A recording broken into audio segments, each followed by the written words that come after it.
How's it going, Algebra 1? It is Mr. Knight here, and I've been hearing a lot of you guys kind of complaining about my room being cold, so just if you get cold in my room, you can stand in one of the corners of the room where it is always 90 degrees.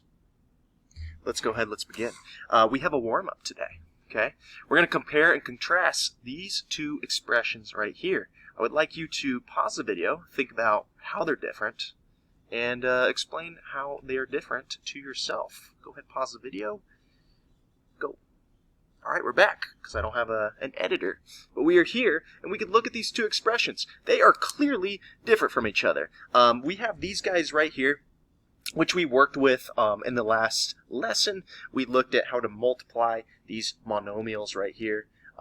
So once again, we multiply our coefficients first. We'll get 5. And then when we're multiplying our variables, we take their exponents and we add those guys together. And so we end up getting 5x squared times x cubed. That's just equal to 5x to the 5th. Compare that to this guy right here. Well, this is 5x squared to the 3rd power. So this is basically like writing 5x squared times 5x squared times 5x squared. Just like this, which we can solve it, right? But that's really the difference between these two, okay? So you need to keep that in mind. We're going to talk about how to deal with parentheses and if we have an exponent that's kind of on the outside instead of going through this long method. Because, yeah, we could do this, okay? Multiply our coefficients. 5 times 5 times 5 is 125. And this is x to the 2 plus 2 plus 2, x to the 6th power, all right? Clearly different answers. Let's talk about those in a little bit, okay? So our monomial rules, we've been kind of like building these off to the side. I'm starting to build them in my classroom, and they're just going to be coming back and back and back. And so we need to know kind of how, when we're presented with a really complicated problem, how we're able to break it down into easier bite-sized pieces using these rules. So we've only got 2 so far. So we got one that's adding and subtracting the monomials. And once again, it's like combining like terms. If the variables and exponents are the same, we can add the coefficients, the numbers out in front, okay? So I got 2x here, and I got 2x here. Those guys are like terms. I got a 3y squared here, and a 1y squared here. Those guys are also like terms. And then I got this negative 5y. He's chilling by his lone self. He can't combine with anything, but we do need to include him in the problem. So let's go ahead and combine our like terms. 2x plus 2x, we get 4x. 3y squared plus 1y squared is 4y squared. And finally, we have the minus 5y. Okay? So again, yeah, variables, exponents are the same. You can add the numbers out front. You do not change the exponents. When you're multiplying monomials, okay, that's a little different. When we multiply monomials, the first thing we do is we multiply the coefficients. So if I have 2x squared times 4x squared y, I'll do 2 times 4 first and get 8. And then I'm going to add the exponents of my like bases. So x squared and x squared, that's going to be x to the 4th. And then the y, once again, just chilling, but I got to include him. Okay? And I get that guy right there. All right? So 2 different examples. One with adding, subtracting, one multiplying, and now let's talk about this guy up here. Okay? We're going to play around with him a little bit. All right? So let's look at these guys right here. Let's start with numbers and let's build our way to a more general rule, a general method, okay? So we have this guy up top. We got 2 squared to the 4th power. So we can rewrite this as 2 squared times 2 squared times 2 squared times 2 squared. And we know what 2 squared is. 2 squared is 4. So this is 4 times 4 times 4 times 4. 4 times 4 is 16, times 4 is 64, times 4 is 256. Okay, okay. Again, we can split it up like 2 squared times 2 squared times 2 squared times 2 squared. Or, if we use our multiplication of monomials rule, we know that we can just add these exponents. So this is 2 to the 2 plus 2 plus 2 plus 2. 2 to the 8th power. And if you throw 2 to the 8th power in your calculator, yeah, you do get 256. So both these answers are acceptable. Okay, let's try with 3 now. Again, 3 squared to the 3rd power. That is 3 squared times 3 squared times 3 squared. 3 squared is 9. So 9 times 9 times 9. 9 times 9 is 81. Times 9 is 729, it turns out. Okay. But once again, we can do it the old monomial multiplication rule. We have 3 to the 2 plus 2 plus 2 to the 6th power. Right? So kind of what's going on with our 2's and 3's? Well, if you notice, if I look at these numbers right here, I got 2 squared to the 4th power, and I'm getting 2 to the 8th. Well, 2 times 4 is 8. If I look here, 2 times 3, that's 6. That's what I get right here, okay? So it turns out when we have some kind of exponent that's on the outside right here of our parentheses, the way to apply it is to multiply those exponents. So this is going to be x to the 7 times 6, which is x to the 42nd power, which is quite a jump, right? That got big in a hurry, but it still makes sense. We saw it with numbers, and now we can kind of formalize it in general. So now let's pretend for a second that I don't have x to the 7th. Let's say I have x to the m power, and it's being raised to the nth power. Well, all I'm going to do is I'm going to have my same base x, and I'm just going to do m times n. And this right here is called the power rule. Well, because you're taking something to the power, right? And not just something that is without a power. You're taking something that even has a power and raising it to another power. It is the power rule. It's kind of a big player here, right? So let's formalize this stuff on our sheet. This sheet is available to you for printing for the video lesson if you'd like it, or else you can write these down on a separate piece of paper and get the rules right there, all right? So the power rule, we just had it down. It's if I have x to the m, and in parentheses, I am raising that to the nth power, that is x to the m times n. It's great. So we'd use the power rule to simplify the exponents, all right? I know we're going a little out of order with our steps and how we're filling it in, but we didn't really talk about step 1 because we didn't deal with it, right? We're going to actually raise the coefficient to the outer exponent, okay? We do that first, and then we use the power rule to simplify the exponents, okay? So let's look at this example up here. We have 4x cubed to the 2nd power. So I'm going to raise my coefficient, my 4. That is going to go to the 2nd power. All right? And 4 squared is 16. Okay? And then I use the power rule to simplify the exponents.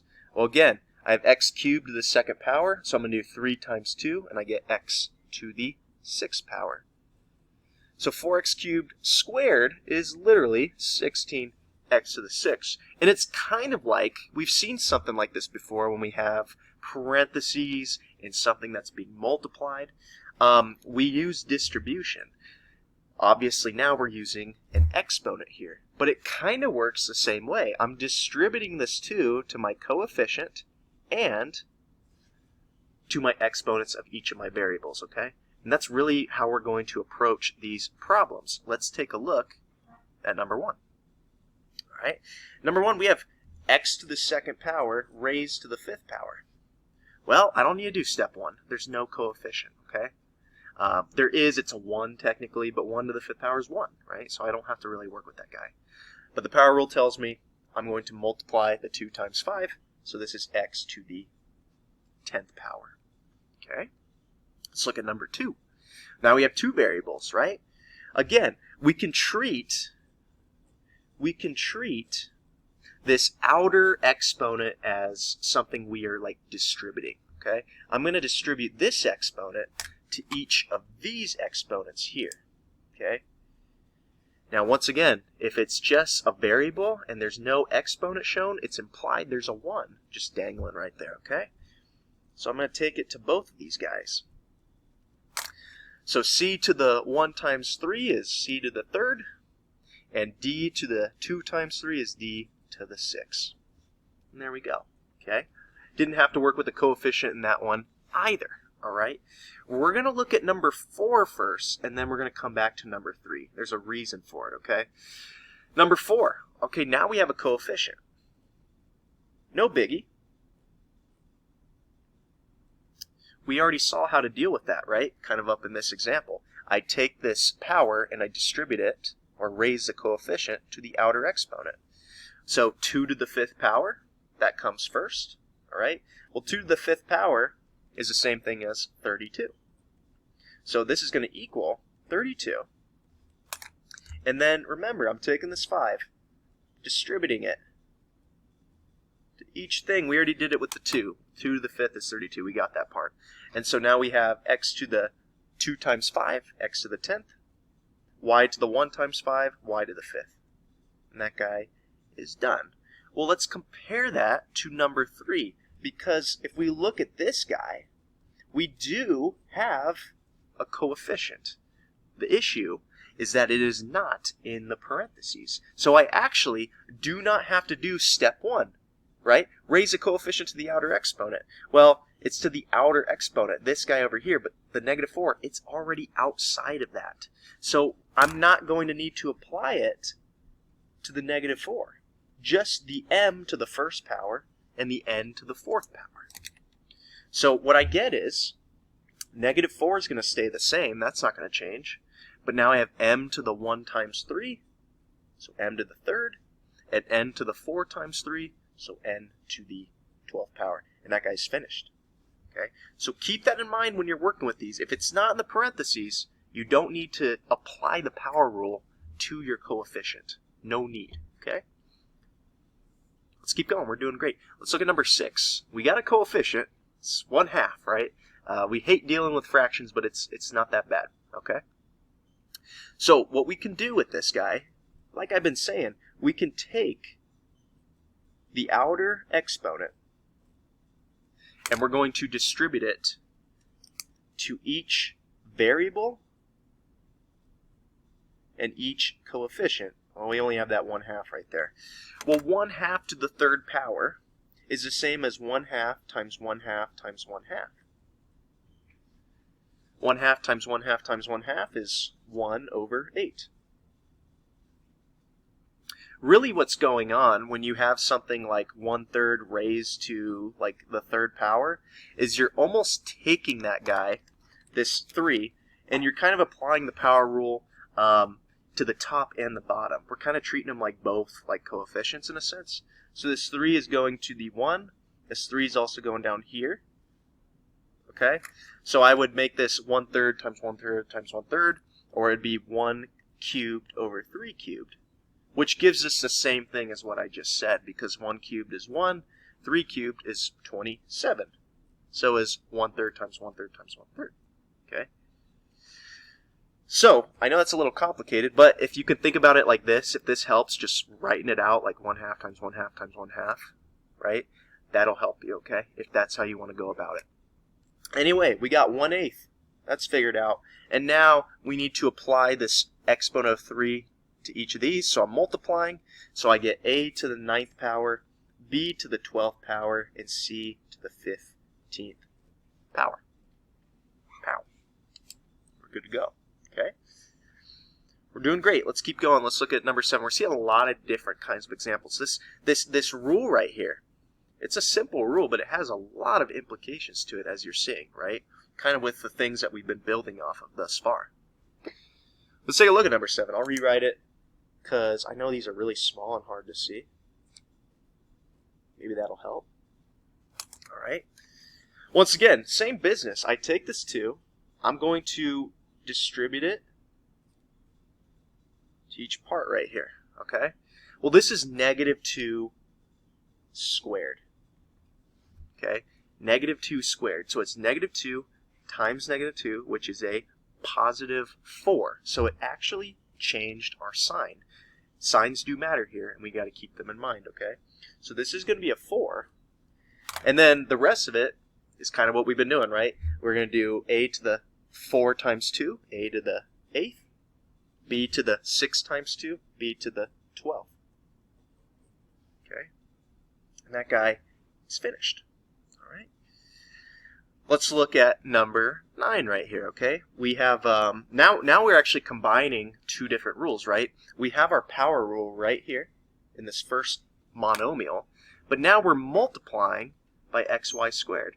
So remember, when we multiply monomials, that's the same thing as taking our exponents for our bases, and we're going to add those. We'll save that for the end. Let's apply the power rule first. Okay? So the power rule, I'm going to take this 3, and I'm going to distribute it to each of these. Okay? I apologize if that's hard to see. Let me do it like this, maybe. Yeah, that's a little bit easier, okay? I take this 3, and yeah, I'm going to distribute it to each of these guys. So I end up getting x to the 3 times 3 is 9. And then y to the 3 times 3, which is 9. And that's going to be times my xy squared now, right? Okay, so I applied the power rule. Now I apply my product rule. Okay, the x, this guy's raised to the first power. So this is going to equal x to the 10th, and then this will be y to the 11th. I got to just add those exponents, okay? So now we're throwing two different rules at once, okay? You got to be able to identify them and look at those, okay? And we'll get some more practice of this in class, but for right now, try to just get these notes down and get this idea. So when we do get practice, it's a little bit easier to catch on, okay? Let's look at 14. All right, 14. Once again, now we have 3 rules that are coming. This is like the granddaddy right here. This is like the mega challenge, okay? We have subtraction and we have multiplication. So we got 2 things that are going on right now, okay? I'm going to apply my power rule first. And I kind of treat it like PEMDAS. It's kind of how I'm going about dealing with these monomials and these expressions, right? I kind of deal with what's in parentheses first and apply my exponents, okay? So let's do that. I'm going to just kind of zoom in on this one because to rewrite it, it's a big boy, all right? But I'm going to take this 4 on the outside, and I'm going to distribute it to each exponent, my x, my y, and also my coefficient. I'm going to do the same thing with this second power. It's going to the y, the x to the 5th, and the 7 right here. And it looks like I don't need to apply my power rule after that, okay? So let's see that. We get 3 to the 4th power. 3 to the 4th is the same as 81. And now I have x to the 3rd times 4. So that is x to the 12th. Y to the 1st times 4 is y to the 4th. Excellent. Now we move on to this guy. So I get 2 or 7 to the 2nd power, which is 49. And then we do 5 times 2, we get x to the 10th. 1 times 2, we get y to the 2nd. And now I have this times x squared, y squared right here. Okay. So p's done, exponents are done. We can multiply now, okay? We don't need to divide, but we can multiply. We have multiplication right here. So again, when we're multiplying these guys, all I'm going to do with my exponents, with my like bases, is add them. So I'm going to get 81x to the 12th, y to the 4th. That stays the same. This is going to be minus 49, and now it's going to be x to the 12th, y to the 4th. And if you look, we can do some subtraction because the variables and exponents are the same. They're both x to the 12th, y to the 4th. So 81 minus 49, we end up getting 32, and then x to the 12th, y to the 4th. That guy's done. Okay, that was a lot, but it was just using our rules again and just applying them and trying them out. Okay, let's go ahead. Let's flip to the back page. Let's kind of finish this guy off. All right. We have some geometric applications here as well. And again, we can apply some of those rules because when we're given a perimeter or area, we're not always given numbers. We're not always given values. Sometimes we have some kind of, well, variable that's out there, right? What you do need to know and try to remember, you don't really need to because I have them written for you, is the area and perimeter equations for some of these problems, for some of these shapes. And we're going to find the perimeter and area for most of them. Just these two, we're going to just find the area, okay? Whatever it asks us to do. So find the perimeter and area. Well, the perimeter is just going to be adding up all the sides. And it's a rectangle, so this side's also 5x squared. This other side's also 12x, okay? So I'm going to do 2 things. I'm going to find the perimeter first. Well, here's my perimeter equation. it can be written as P equals, we're going to have a 2, and then my L is that 12x, that's my length, plus 2 times my width, which is 5x squared. All right? Well, the only thing I got to do is multiply the 2 times 12 and the 2 times 5, so I end up getting 24x plus 10x squared. I cannot add those together. They are not like terms, so that is my final answer. All right. What about the area, though? Okay. Well, the area is just my length, so my 12x, times my width, which is 5x squared. And we can do this. We can simplify this. Okay. I'm multiplying my monomials. So 12 times 5 is 60. And then we add our exponents to our like bases. So this is x to the third power, and that is the area represented by this rectangle. Okay. Let's move on to kind of the other shapes and get an idea. Number 2 and number 3 are super similar to each other. Okay. Number 2 wants you to find the perimeter of this guy and the area. The area for triangles is always your base times height divided by 2. Okay? So it looks like we have a 3ab times 4a squared b, and that's going to be divided by 2. Okay? If you compare that to number 3, our base is this 5m cubed n to the 4th. Our h, our height, is this 4m n to the 5th. So I will multiply those and divide by 2 accordingly. Okay? Now, for the sake of this, the video is getting quite long, so I don't want to do all those problems, okay? Because I think you guys can set them up. You have the tools at your disposal. Let's just go over how to kind of set them up with these other ones, and then maybe I'll help you set up one of these guys up here, okay? Number 4. Finding the area of a trapezoid, probably a lesser known area formula. It's you have your base 1 right here, and it's shorter than base 2, but you're going to add those together, divide by 2, and then you'll multiply by your height, 2xy in this case. Okay, we'll probably set that guy up because that guy's the gnarliest. And then number 5, the area of a circle is pi r squared. Our radius is measured from the center to the outer part, and so our radius is just this 3xy to the third power. That's it. And we're going to square that and multiply by pi. Okay, so we're definitely going to be using the power rule here for sure. All right, let's set up number 4 just to kind of get you guys going. I'm going to set it up, but I'm not going to solve it. All right, so we know the area is equal to base 1 is 4x squared y plus b2, which is 7x squared y over 2. And that's going to be times our 2xy. All right. Well, I'm going to simplify this part up here. This is 4x squared y plus 7x squared y. That is 11x squared y.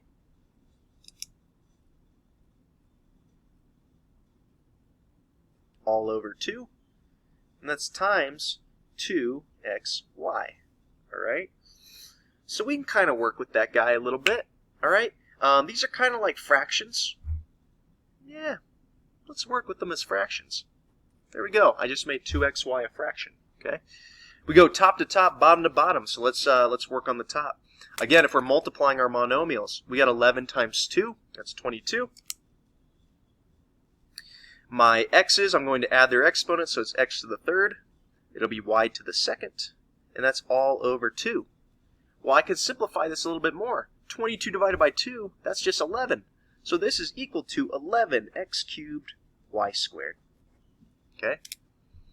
Even though it was a fraction, we multiplied fractions. Again, top to top, bottom to bottom. Use our monomial rules to multiply? No. I mean, that's literally all that's happening. Okay? We're just using our rules to help us out. This is Mr. Knight signing off. I will see you tomorrow for the power rule. Or whenever I see you next. I don't know.